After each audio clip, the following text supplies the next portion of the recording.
नमस्कार, heart of Bharat में आपका बहुत बहुत स्वागत है। मैं हूं दिवाकर विक्रम सिंह। राहुल गांधी जैसे जैसे चुनाव के चरण आगे आने वाले नज़दीक आते जा रहे हैं, वैसे ही उनके कुछ ऐसे बयान और उनके पार्टी के कुछ नेताओं के बयान अब बेहद आपत्तिजनक या विवादास्पद होने जा रहे हैं। जब मैं आपसे बात कर रहा हूं तो खबर ये आ रही है कि पी चिदम्बरम ने एक बयान दिया है कि अगर इंडी अलायंस की सरकार बनी तो अलायंस की सरकार तत्काल सीए कानून को रद्द कर देगी।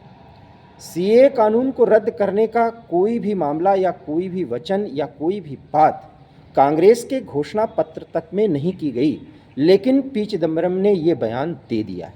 और इस बयान का कितना बड़ा असर हो सकता है ये शायद पी चिदम्बरम को बहुत अच्छी तरह पता है, लेकिन जानबूझकर उन्होंने अगर ऐसा बयान दिया है तो इसके बड़े मायने साफ और स्पष्ट नज़र आते हैं।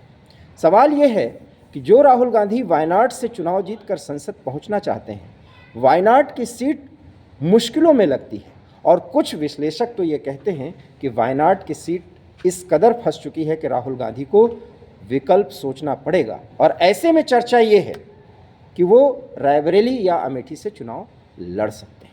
मेरा अपना मानना है कि वायनाड से किसी भी कीमत पर, मैं ये शब्द का इस्तेमाल कर रहा हूँ, राहुल गांधी चुनाव जीतेंगे।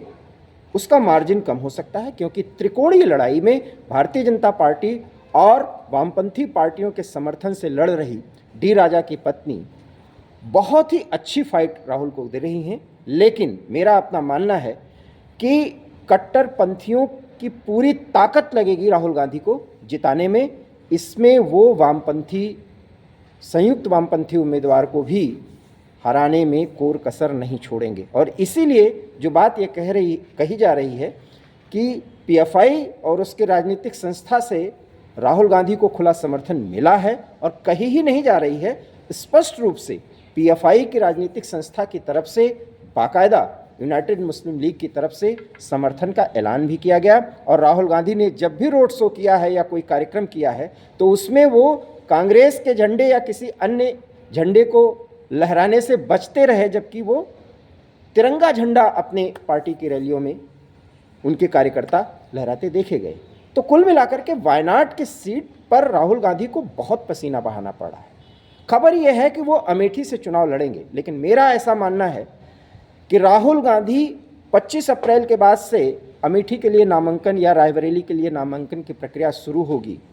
वायनाड के चुनाव के बाद राहुल गांधी अगर अमेठी या रायबरेली से, और विशेष करके अमेठी से, अगर नामांकन पत्र दाखिल करेंगे तो कांग्रेस की रही सही साख और राहुल गांधी की रही सही जो लोकप्रियता है वो भी जाती रहेगी।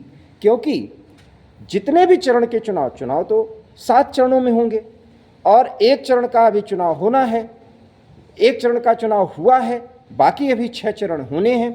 ऐसे में वायनाड के चुनाव के बाद जैसे ही वो नामांकन दाखिल करेंगे, 1 जून तक आने वाले हर एक चुनाव में मुद्दा भारतीय जनता पार्टी यही बनाएगी कि वायनाड सीट पर भी तुष्टीकरण की राजनीति करके, कट्टरपंथियों को खुश करके भी राहुल जीतने की स्थिति में नहीं नजर आ रहे हैं। इंडी अलायंस के धड़े ने ही उनको हराने का ऐलान किया।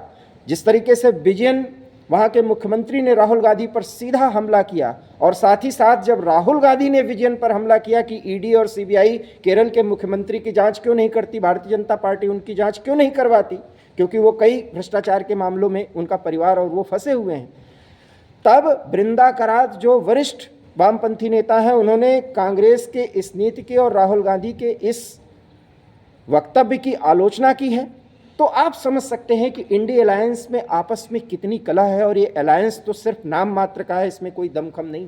और यही कारण है कि जितने विश्लेषक या जितने कांग्रेस के समर्थक या गैर भाजपाई या गैर एनडीए समर्थक लोग हैं, वो तर्क ही गलत करते हैं, क्योंकि इस अलायंस में आज तक भी स्थिति नहीं बनी है कि वो एक साथ लड़ते हुए नजर आए।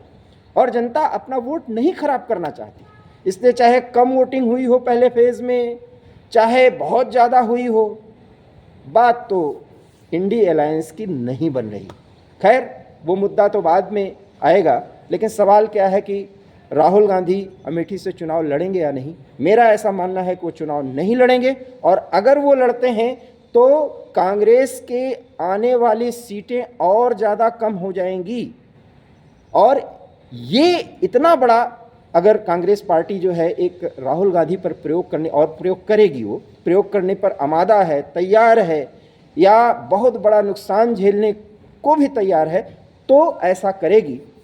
मुझे ऐसा लगता है कि राहुल गांधी इस तरह का कदम नहीं उठाएंगे, और अगर कदम उठाते भी हैं तो इन केस वो अमेठी से चुनाव लड़ते हैं तो इस बार चुनाव में फाइट नहीं होगी, और स्मृति ईरानी जो पहले से ही उन पर हमलावर हैं और हमलावर हो जाएंगी, और अमेठी से भी आप राहुल गांधी को सीट निकालना मुश्किल होगा। उन परिस्थितियों में आप 4 जून के बाद की स्थिति समझिए कि अगर राहुल गांधी दो जगह से चुनाव हारे, अगर, वैसे तो मैं कह रहा हूं कि वायनाड से वो चुनाव नहीं हारेंगे, और उनको कट्टरपंथी ही तन मन धन से उनको लगा करके जिताएंगे, इसमें वामपंथियों की और कोई भी बात सुनी नहीं जाएगी, क्योंकि राहुल गांधी कट्टरपंथियों की एकमात्र आशा के प्रतीक हैं।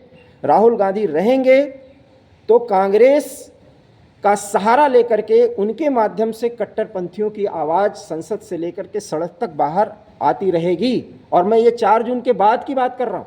ऐसे में अगर वो अमेठी से अपने भाग्य का कुछ भी अंश आजमाने की कोशिश करते हैं तो वायनाड में तो मैं स्पष्ट तौर पे नहीं कह सकता, और मेरा तो मानना है कि वो चुनाव जीतेंगे, लेकिन अमेठी से उनका चुनाव हारना तय है अगर वायनाड के चुनाव होने के बाद वो अमेठी से पर्चा दाखिल करते हैं। इसलिए मुझे नहीं लगता, और मैंने इसको पहले भी कहा है कि वो अमेठी से चुनाव नहीं लड़ेंगे। और मैं इसलिए भी कह रहा हूँ क्योंकि अभी गाजियाबाद में अखिलेश यादव के साथ एक संयुक्त संवाददाता सम्मेलन में एक पत्रकार ने जब उनसे सवाल पूछा कि आप लड़ेंगे क्या अमेठी या रायबरेली से, तो उन्होंने कहा पूछ लिया बीजेपी वाला सवाल।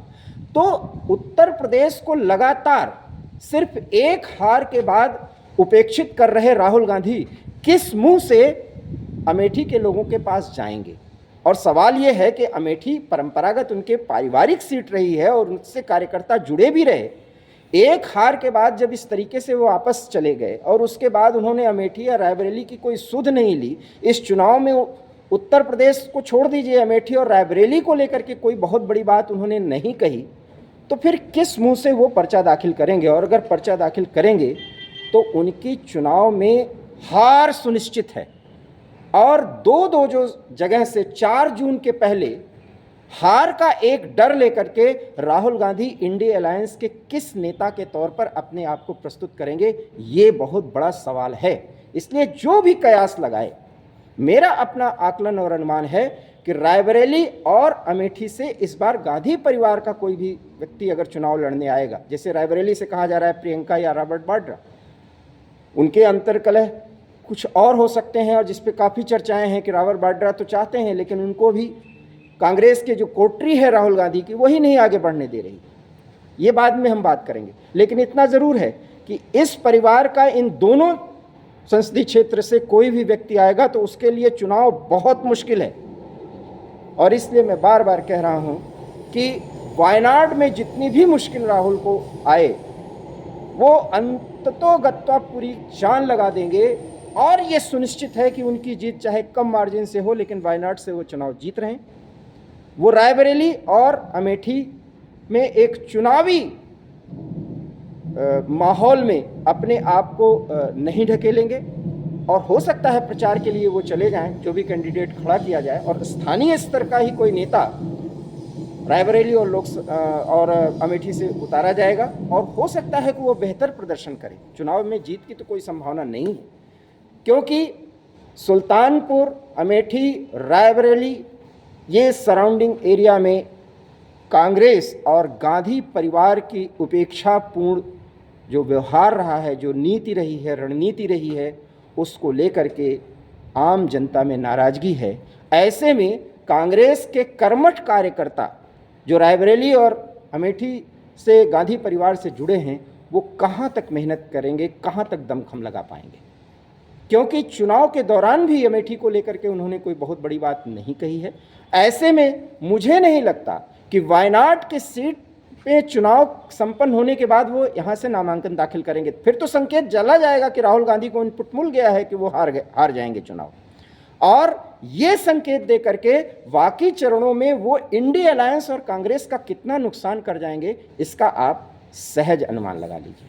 हार्ट टॉक भारत में मेरा विश्लेषण इतना है। अगर आपको ये वीडियो पसंद आया हो तो प्लीज़ इसे लाइक करिए, शेयर कीजिए और हमारे चैनल हार्ट टॉक भारत को प्लीज़ सब्सक्राइब करिए। बहुत बहुत धन्यवाद। नमस्कार।